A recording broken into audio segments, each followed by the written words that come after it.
Bom dia, tudo bem? Então, vamos complementar aqui o material que a gente vem passando sobre cinemática e dinâmica da rotação, né?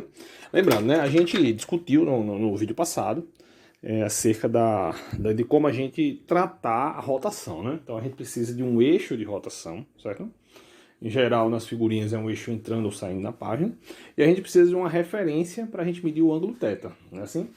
Que em geral é o mesmo ângulo que é medido lá no círculo trigonométrico, certo? Lá na nossa velha trigonometria. Então fica mais ou menos simples da gente entender. Então o ângulo lá a posição angular lá no círculo trigonométrico acaba sendo o que a gente chama de posição na rotação, né? Aí a gente percebeu que quando a gente vai estudar a energia, a gente precisa de uma nova medida da inércia, né? A inércia de rotação, tá certo? E essa inércia a gente vai ser importante para a gente estudar todas as quantidades. A gente vai ver que todas as quantidades rotacionais ligadas à dinâmica acabam dependendo dessa medida inercial, que é o chamado momento de inércia, tá bom? Então hoje a gente vai discutir um pouquinho nesse vídeo dedicado só ao cálculo do momento de inércia. Eu vou fazer 4 exemplozinhos, certo? De momento de inércia para a gente poder solidificar aí esses conceitos e entender como a gente vai calcular ele, certo? E também já captar um pouco do tipo de problema que a gente vai enfrentar aí, né? Tá bom? Então vamos lá. O primeiro problema que eu vou tratar para vocês é um problema bem simples, sabe? Bem simples mesmo. Que é o problema de você ter duas massinhas pontuais, né, organizadas dessa forma, e elas vão rodar em torno desse eixo. Ó, isso aqui, gente, é o eixo de rotação. Ele está saindo da página, tá bom, gente? E essas massinhas estão aqui a essa distância. A massinha 1 está à distância x do eixo de rotação e a massinha 2 está à distância x mais y, né, do eixo de rotação, tá bom? Então esse conjunto todo ele vai rotacionar para cá, né? Fazendo uma rotação aí anti-horária, tá bom? No plano da tela aí, né? Então a pergunta é, qual o momento de inércia desse arranjo, certo? Então vamos lá. O momento de inércia ele vai ser calculado de uma forma cumulativa. Do mesmo jeito que você teria aí, no caso, qual a massa desse sistema? Seria M1 mais M2, né? O momento de inércia desse sistema será I1 mais I2, tá bom, gente? Então é isso que acontece. Então o momento de inércia desse arranjo é I1 mais I2. Quem é I1? Pelo que a gente discutiu na aula passada, sistema pontual.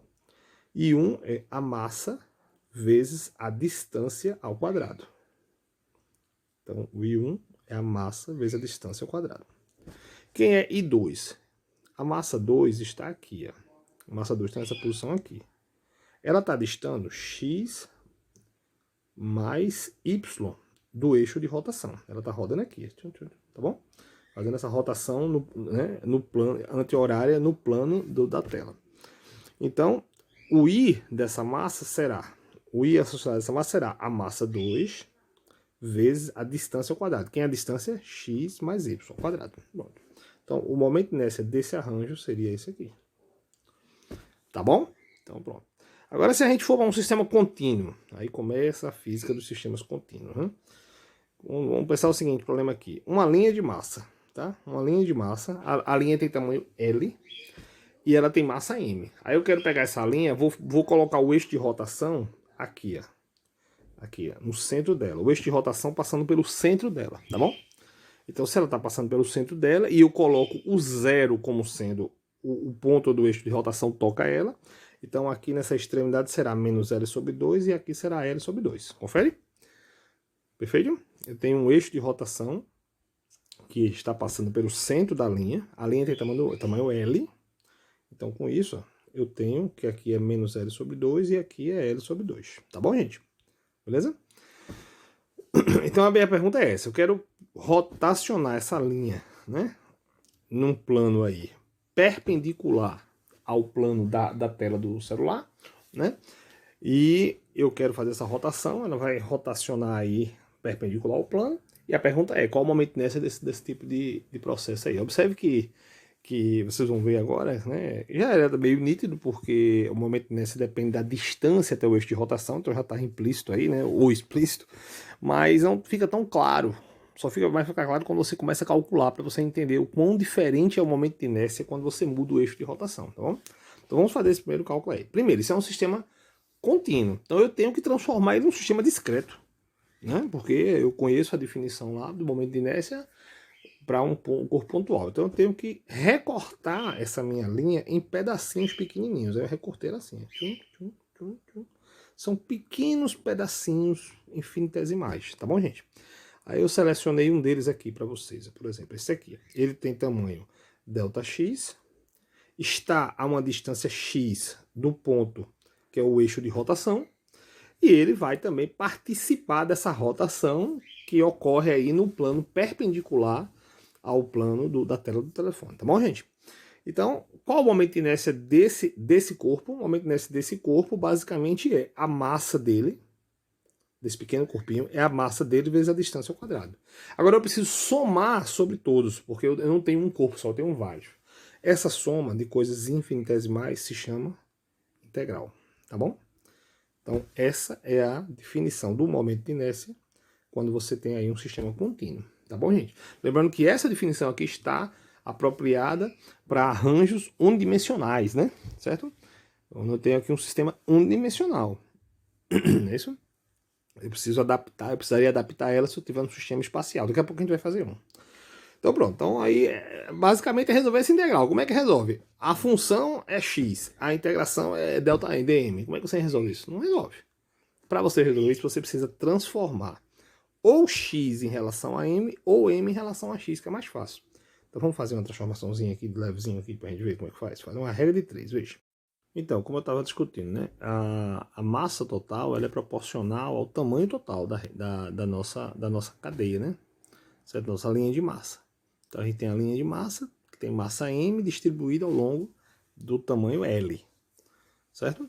E aí a pergunta fica, quanto de massa tem num pedacinho dx? Então é só você organizar aqui uma regrazinha de 3, né?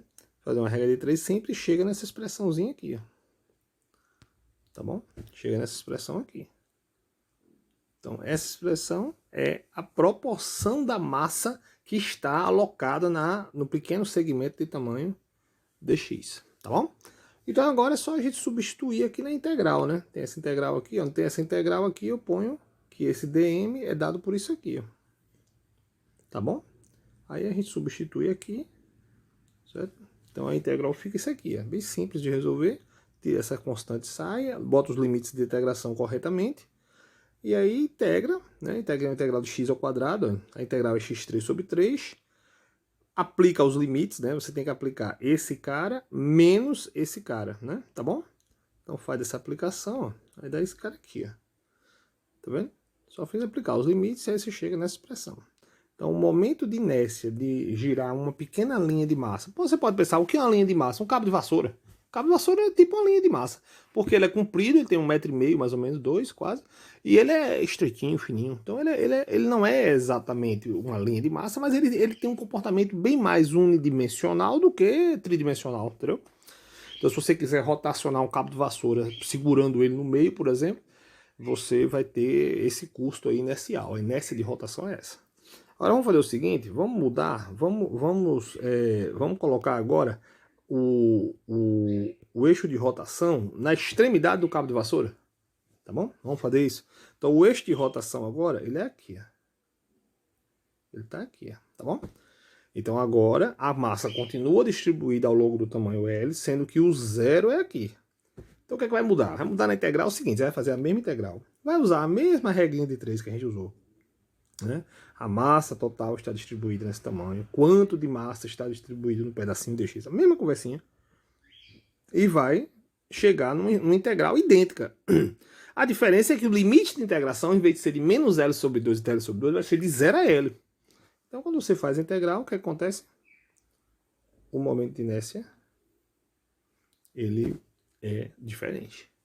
Na verdade, ele é 4 vezes maior, né? Você percebeu? Então, ou seja, se você quiser rodar um bastão, né? Se quiser rodar um cabo de vassoura, por exemplo, segurando ele no meio, ele é mais simples de rodar do que você rotacionar ele segurando na ponta, né? Quem já praticou um pouquinho de arte marcial, quem já treinou o básico de luta com arma, sabe que isso é verdade. As armas mais longas você segura mais pelo meio, tipo um bastão, uma coisa. Enquanto que as armas mais curtas é que você pode segurar ela mais na extremidade. Um bastão longo você não segura ele na cabeça para lutar com ninguém. Isso não existe. Você segura no meio, né? Quem já praticou um pouquinho de Kendo, dessas artes marciais, sabe do que eu estou falando. Então aí, o momento de inércia de uma linha de massa com massa M, tamanho L, se você tentar rotacionar ela usando o centro como sendo o eixo de rotação, passando o eixo de rotação no centro, o momento de inércia vai dar esse valor aqui, ó, ml ao quadrado sobre 12. É um momento de inércia pequenininho. Se você inventa de segurar o bastão, né, na extremidade, tentando rotacionar ele segurando aqui, ele é mais complicado. Há um custo inercial maior. Por quê? Porque você distancia a massa do eixo de rotação, né? Observe que agora tem massa mais afastada daqui, entendeu? Então é isso que acontece. Tá bom, gente? Pronto, então vamos para outra estrutura sólida, muito usual na nossa física, certo? Que é um cilindro, rotacionar um cilindro, passando o eixo de rotação, esse eixo pontilhado aí, ou seja, o eixo Z do cilindro, tá bom?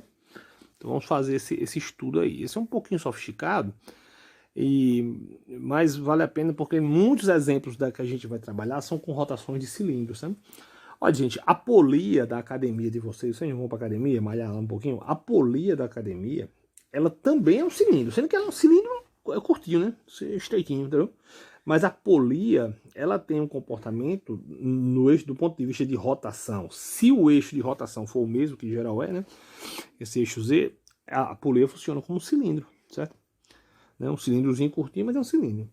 Na verdade, ele pode ser também, a priori, um cilindro longo também, não vai fazer tanta diferença se você escolher o eixo Z como rotação. Vamos entender, né? Então, quando você coloca o eixo Z de rotação, você coloca o eixo Z como sendo o eixo de rotação, o cilindro acaba sendo basicamente uma estrutura tipo bidimensional, tipo essa daqui, ó. Perdão, desculpa.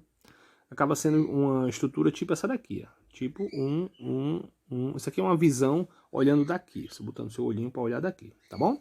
Então você vai ver só a carinha do cilindro rodando. Esse filamentozinho que eu marquei aqui é como se fosse o chamado elemento de volume para esse cilindro. São tipo retângulos baulados, né, com uma dimensão Z, ou seja, tipo um paralelepípedo baulado. Se você agrupar todos, você forma esse cilindro, tá bom? Então ele está aqui, a seção reta dele é essa daqui, né? O desenho está pequenininho, eu cresci, expandi ele aqui para todo mundo lembrar que eu já fiz isso aqui no outro vídeo, né? Então você tem um retângulo bauladozinho, que é um retângulozinho de infinitesimal, ele está a uma dada distância R, tem aqui um ângulo θ, tá bom? Então quais são as dimensões dele, né? Vamos lá, como é que a gente calcula a área dele? Isso daqui é a abertura devido à pequena variação infinitesimal do ângulo. Isso aqui é R vezes essa variaçãozinha infinitesimal. Essa dimensão aqui é a variação infinitesimal do dθ. Então, com isso, você tem um pequeno retângulo infinitesimal que tem dimensões dr e dimensões r dθ. A área dele, a gente já calculou, é r dr dθ. Eu já expliquei isso aqui. Se você integrar esse cara, dá a área do círculo, né? Então, vamos lá. Então, o que acontece agora? A gente tem, mesma coisa, uma dada quantidade de massa está contida em um volume, uma massa M, é a massa do cilindro, certo? Ela está contida no volume do cilindro. Quanto é o volume do cilindro? O volume do cilindro é a área da base multiplicado pelo comprimento. Então, você vai fazer essa regra de 3 aqui, né? Essa massa total está distribuída nesse volume, que é o volume é πr2, que é a área da base, a área da cara do cilindro, que é um disco, multiplicado pelo comprimento L, tá bom? Então é isso aqui. Então a massa total está distribuída nesse cilindro que tem área πr2 vezes L, tá bom? Desculpa, perdão, tem volume πr2 vezes L, tá legal? Pronto, então quanto de massa vai ter neste filetezinho? Quanto de massa vai ter nesse filetezinho que eu marquei, que é o filetezinho que é como se fosse um paralelepípedo baulado. Então ele vai ter esta área, que é a área da carinha do paralelepípedo, vezes o comprimento. Então com isso o elemento de massa é dado por essa expressão aqui, né? A gente acabou de calcular. E agora eu vou fazer o quê? Eu vou fazer a integral a integral da distância do elemento que está rodando ao quadrado vezes a massa, né? Assim, a integral no centro, o momento de inércia não é isso? Né? Você calcular m vezes a distância ao quadrado, então o elementozinho que está rodando, que é esse retângulozinho baulado, ele está a uma distância r do eixo de rotação. Então, o que é que a gente pode concluir? Que o I do centro de massa, que é a generalização daquela expressão que a gente acabou de usar, é essa daqui, R2dm, tá bom? Quem é DM nós acabamos de calcular essa expressão aí, e agora é só separar isso em integrais diversas, né? São integrais duplas. Você vai ter uma integral, essa é a integral dupla, uma integral para R e outra integral para θ. Separo tudo direitinho, ponho as constantes fora e faço as integrais separadas. Olha o limite de integração. O cilindro, ele vai dar uma rota completa ali para você poder compreender o cilindro. Então, o θ é de 0 a 2π. E o Rzinho, ele vai de 0, que é o centro, até R, que é a borda do cilindro. Tá bom, gente? Então, esses são os limites de integração e suas respectivas integrações. É só integrar tudo e multiplicar. Pronto, então foi isso que eu fiz aqui. Ó. A constante eu mantive aqui. A integral de R3 dá R4 sobre 4. A integral de θ dá 2π. Multiplica tudo, bicho. Chegou no resultado, que é o momento de inércia de um cilindro, que também é o momento de inércia de uma polia. Né? Vai ser muito útil aí ao longo do nosso curso. Tá bom, gente? Então esses são aí os momentos de inércias mais clássicos aí, certo? E a gente vai, no próximo vídeo, aplicar esses momentos de inércia ou calcular alguns outros, tá bom? Muito obrigado, gente. Tenham todos um bom dia, viu?